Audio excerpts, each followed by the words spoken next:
Assalamualaikum warahmatullahi wabarakatuh. Apa kabar pemirsa? Senang sekali saya Farad Mumtaz yang akan bersama Anda dalam talk show Adikarya Parlemen. Kali ini pemirsa saya sudah berada di ruangan Badan Kehormatan DPRD Provinsi Jawa Barat. Dan di samping saya sudah ada Ketua BK sekaligus juga anggota Komisi 4 DPRD Provinsi Jawa Barat, Bapak Hasbullah Rahmat. Apa kabar Pak? Ya baik, makasih Mbak Mumtaz. Assalamualaikum warahmatullahi wabarakatuh. Sehat ya Pak ya? Alhamdulillah. Alhamdulillah. Ini kita berbincang Pak mengenai ini sudah bulan Desember, sudah akhir tahun. Tentu saja masyarakat Provinsi Jawa Barat khususnya ingin mengetahui nih Pak, seperti apakah gitu hasil Bapak khususnya selaku anggota Komisi 4 dan juga Ketua Badan Kehormatan DPRD Provinsi Jawa Barat untuk tahun 2020 ini Pak, apa yang sudah Bapak kerjakan? Ya, memang tahun 2020 ini kan bagi Provinsi Jawa Barat terutama dan khususnya umumnya bagi provinsi dan kabupaten kota yang lain ketika ada pandemi COVID-19, tentu secara struktur APBD-nya akan terganggu. Benar-benar Pak. Tidak terkecuali APBD Provinsi Jawa Barat juga di tahun 2020 sangat besar yang terganggu, tergerus ya, terekoposing. Kegiatan pelayanan publik dan termasuk belanja modal dan fisik itu terpakai untuk menangani COVID, baik penanganan COVID dalam bentuk medis dan peralatannya termasuk bantuan sosial yang paling besar ya, 4 tahap. Nah, dari situ memang saya dan kawan-kawan dari Komisi 4 memang berupaya semaksimal mungkin mengawal ya program-program yang sudah terencanakan di tahun 2020 ini yang uangnya terpakai oleh COVID, penanganan COVID, maka dia harus diganti di 2021. Jadi memang setelah refocusing dan relokasi anggaran itu, jadi memang nantinya akan tetap diberlakukan program-program yang memang sudah direncanakan ya Pak ya? Betul, karena kita kan di target ya oleh RPJMD, capaian kinerja dan IKU dari SKPD kita, maka jika tidak diganti di tahun berikutnya, maka pasti target capaian kinerja masing-masing SKPD tidak akan mencapai target. Nah, untuk itu adalah kewajiban kita, saya kebetulan di Banggar untuk mengingatkan TAPD agar mengembalikan program-program yang kemarin uangnya terpakai di tahun 2021. Tapi 2020 ini kita juga akan memberikan saran di perubahan anggaran. Beberapa saran yang memang kita coba sarankan diantaranya adalah berkaitan dengan penanganan pertumbuhan ekonomi pasca semasa COVID ya, kaitan dengan contoh di PSDA kita mendorong adanya rehab irigasi, karena jika irigasi itu direhab, irigasinya terairin air, maka bisa ribuan sawah yang bisa cuman setahun sekali, tak ada hujan, bisa setahun 3 kali. Itu kan bisa meningkatkan produktivitas pendapatan masyarakat lah. Itu kita dorong ya di perubahan, termasuk Paslalin ya di Diskup ya, karena panjangnya jalan provinsi di Jawa Barat itu kan totalnya 2.365 km tersebar di 27 kabupaten kota. Nah, sering sekali daerah perbatasan itu sangat gelap dan rawan kecelakaan. Benar. Maka kita dorong Paslalin, apakah itu PJU, marka, rambu, termasuk barier ya, pagar barier, rel barier ya, untuk menjaga jurang-jurang itu agar mobil tidak masuk ke jurang untuk dipagar gitu. Dan memang terasa memang masih kurang karena saking panjangnya ya, tapi insya Allah 2021 juga kita akan dorong lagi gitu. Namun kalau misalnya mitra-mitra kerja dari Komisi 4 ini kan memang semua seperti Bapak bilang ini ada refocusing anggaran yang menjadi benar-benar terdampak sekali Pak, mungkin khususnya untuk masyarakat. Untuk dari mitra Komisi 4 sebenarnya dari mana aja sih Pak? Ya, terutama fisik ya. Bina Marga itu kan hampir sebagian fisiknya kan terefocusing. Dan itu kalau fisik itu berkaitan dengan jalan, jembatan, terus berkaitan dengan pembangunan, infrastruktur ya, konektivitas ya, itu berarti kan berdampak dong ke masyarakat. Yang tadinya dia menempuh jaraknya bisa lebih cepat karena jalannya mulus, sekarang kan masih tetap lama gitu. Nah, yang berikutnya juga memang berkaitan dengan perkim ya, pemukiman. Pemukiman tentu kita kan kepengen ke depan sesuai dengan kebijakan Pak Gubernur kaitan dengan para guru-guru honor ya. Ke depan memang kita kepengen Jawa Barat ini juga membangun rusun ya, yang statusnya itu bisa hak milik ke depan Oke. untuk para guru-guru. Ya. Ya, termasuk guru honor di situ gitu. Tidak hanya buat pekerja pabrik ya yang disiapkan rusun, tapi saya kira ke depan kita harus menyiapkan rusun yang khusus untuk para guru pendidik ya yang tidak punya rumah gitu. Oke, berarti dalam hal ini untuk rumah layak huni gitu ya, itu memang masuk dalam mitra Komisi 4 ya Pak ya? Ya. Salah satunya juga kayak Jabar Caang. Nah ini apakah memang terdampak sekali gitu sehingga nantinya akan memang yang belum dijalankan di 2020 akan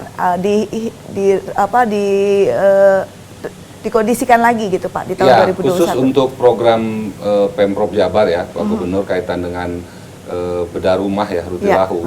Alhamdulillah kita bisa kawal ya, 2020 alokasinya tidak terrecoupling, kita kawal. 2021 juga kita kawal, dan 2020 ini kan cukup besar ya. Ada 31.000 rumah ya yang kita kawal. Harusnya kan idealnya dia per tahun 20.000 karena tahun 2018 kemarin kita kekurangan dari target, maka diganti di tahun 2020. Dan 2021 kita tetap akan kawal anggarkan tentang Rutilahu karena program bedah rumah ini yang langsung dirasakan oleh masyarakat Jawa Barat.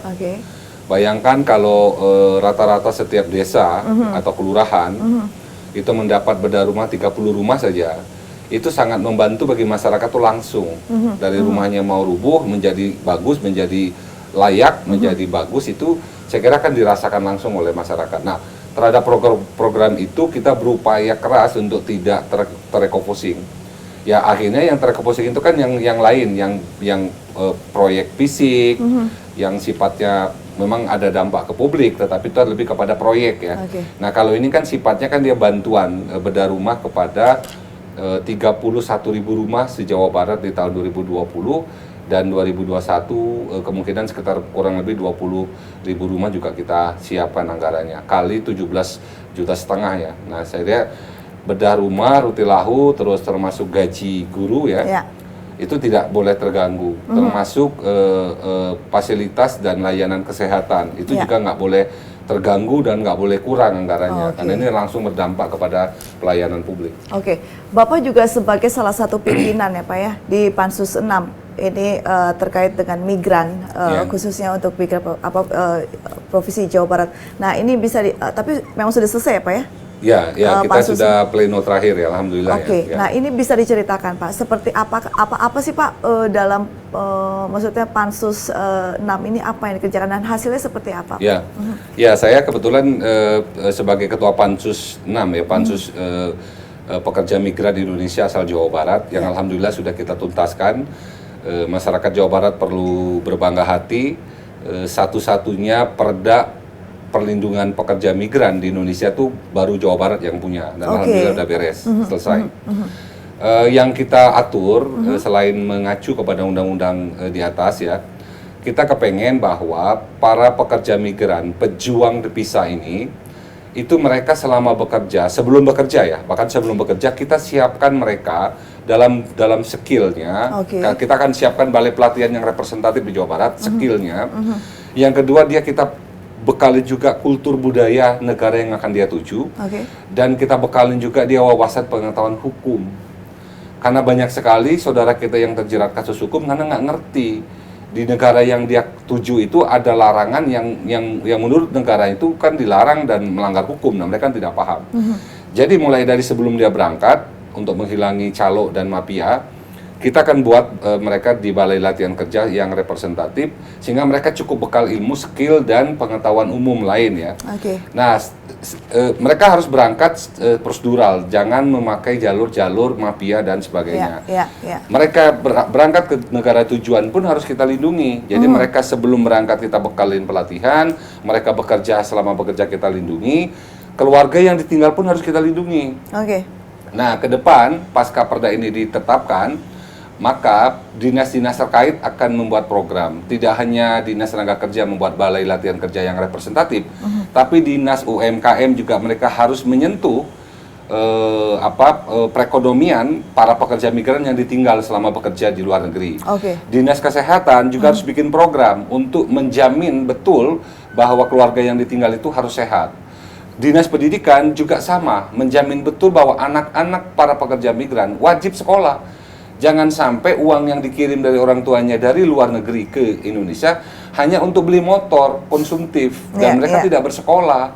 Nah, ini harus kita tangani secara komprehensif, mulai dari mereka sebelum berangkat, selama dia bekerja, keluarga ditinggal, bahkan Perda ini juga mengatur mereka-mereka yang purna migran, yang pulang, yang membawa modal dari Jawa Barat, itu Provinsi Jawa Barat kita wajibkan untuk melakukan pembinaan selama 3 tahun, baik dalam segi skill, kapasitas, permodalan, pemasaran dan sebagainya, agar mereka menjadi entrepreneur-entrepreneur baru, pengusaha-pengusaha baru dan tidak kembali lagi ke negara yang dia kerja gitu. Nah, itu kita mulai dari awal sampai mereka bekerja, mereka pulang pun kita bina, dan kita juga mengatur ya tentang penyalur pekerja ya, BPM 3, BP2, MI, untuk mereka yang mengambil merekrut tenaga kerja asal Jawa Barat, mereka harus patuh dan terkoordinir dengan dinas terkait kita.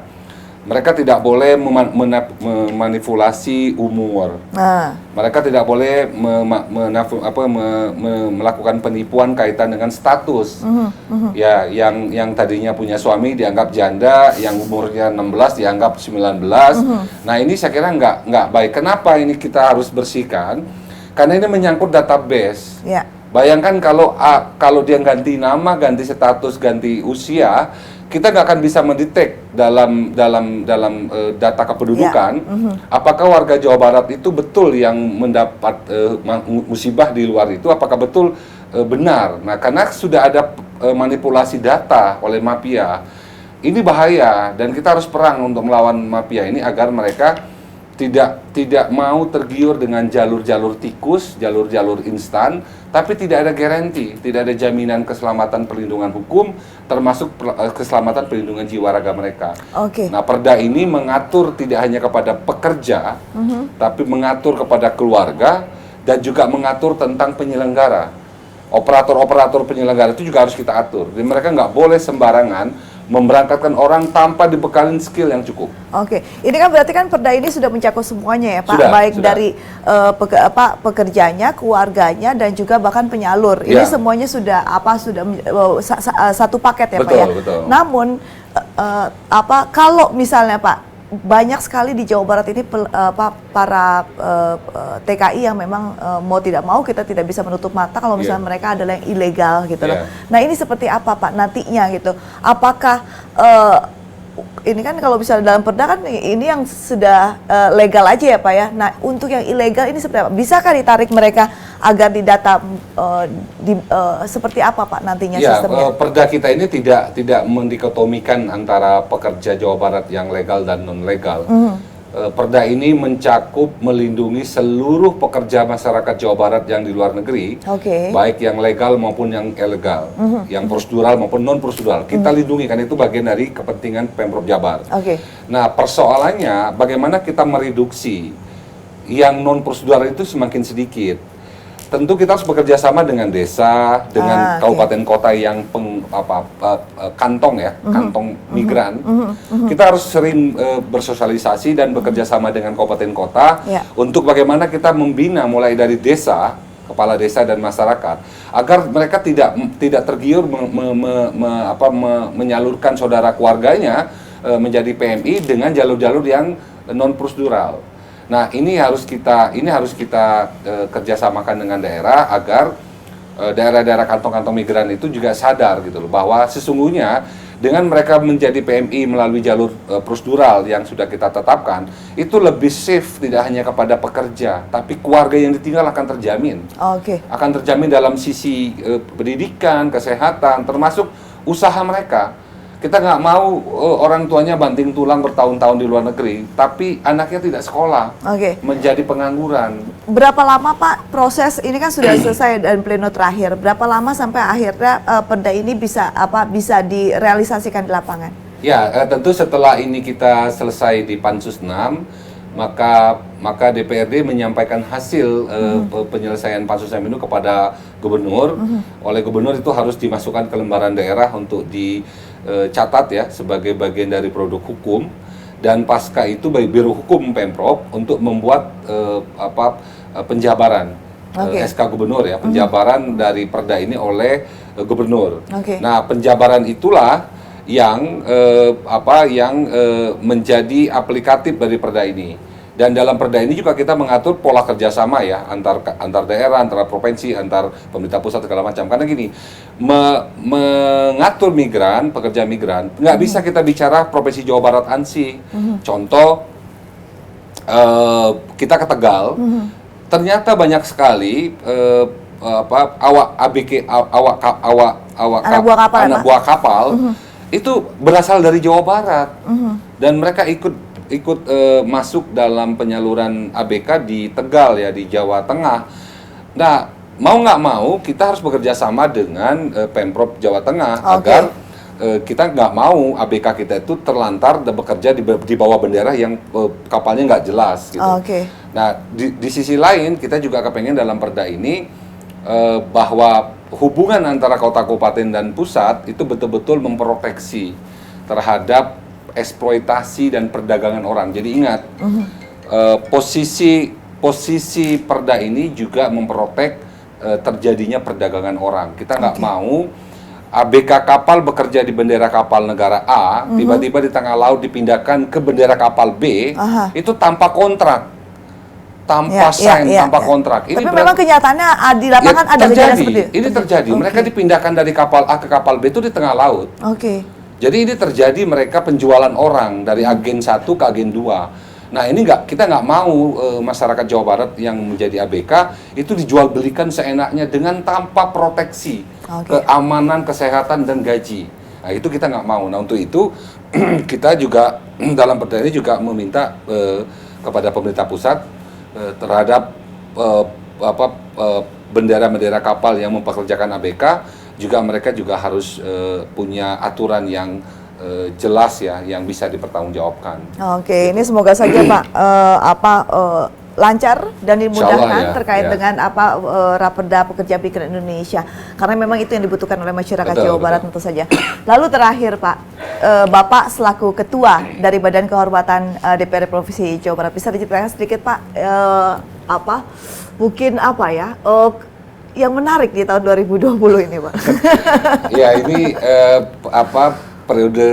periode saya jadi Ketua Badan Kehormatan di DPRD Provinsi Jawa Barat. Memang suka nggak suka saya harus menjalankan fungsi dan tugas Badan Kehormatan dan menjaga marwah dan citra lembaga dewan. Ya, kurang lebih sudah 4 anggota DPRD yang saya sidang ya, yang saya proses di BK selama 2020. Tentu saya berharap 2021 tahun depan yang tidak ada lagi anggota dewan yang disidang di BK karena ada kesalahan sikap dan perilaku. Tetapi saya melihat bahwa kami di BK akan memberikan sebuah apresiasi ya lewat BK Award setiap tahun kepada fraksi, minimal 2 fraksi setiap tahun yang mampu memobilisasi anggotanya setiap rapat paripurna selalu mayoritas full. Yang kedua, kita akan memberikan 8 dewan terbaik ya dari seluruh partai politik selama setahun kita nilai. Dan sekarang sudah kita tetapkan dalam pleno BK berdasarkan hasil penilaian, karena kita BK meminta kajian kepada tim akademisi untuk menilai kaitan dengan penilaian kinerja BK, baik dalam perspektif kehadiran, dalam perspektif sikap perilaku, dalam perspektif kapasitas, dalam perspektif responsibilitas dia sebagai anggota dewan terhadap aspirasi publik, dalam perspektif kinerja dia di alat kelengkapan. Dan itu sudah kita ramu dalam rumus, dan kita sudah mengantongin 2 fraksi terbaik 2020, 8 anggota dewan terbaik 2020, yang insya Allah nanti di akhir Desember akan kita umumkan di paripurna. Jadi ini memang ini baru pertama kali ya Pak ya? Ya, baru pertama kali. BK Award baru pertama kali. Dan mungkin saya kira BK Award ini juga tidak banyak ya dari DPRD, dari BK-BK yang ada di Indonesia ya.